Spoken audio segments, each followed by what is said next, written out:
On the international level, the central banking elite have put huge organizations in place to implement their policies, including the World Trade Organization, the World Health Organization, the World Bank, and the International Monetary Fund.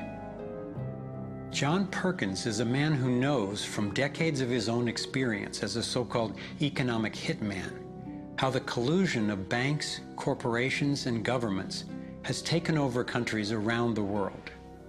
We use many techniques, but probably the most common is that we'll go to a country that has resources that our corporations covet, like oil, and we'll arrange a huge loan to that country from an organization like the World Bank or one of its sisters.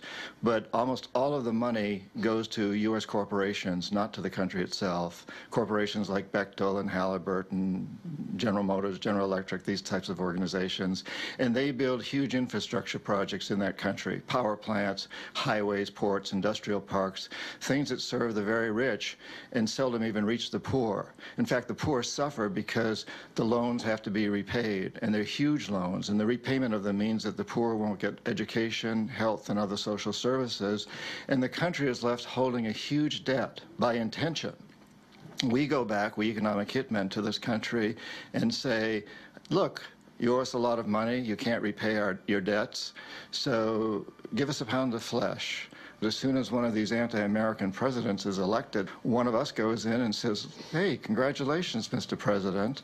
Now that you're president, I just want to tell you that I can make you very, very rich, you and your family. I've got several $100 million in this pocket. If you play the game our way, if you decide not to, over in this pocket I've got a gun with a bullet with your name on it in case you decide to keep your campaign promises and throw us out. Sell our oil companies your oil real cheap, or vote with us at the next UN vote, or send troops in support of ours to someplace in the world such as Iraq. And in that way we've managed to build a world empire with very few people actually knowing that we've done this.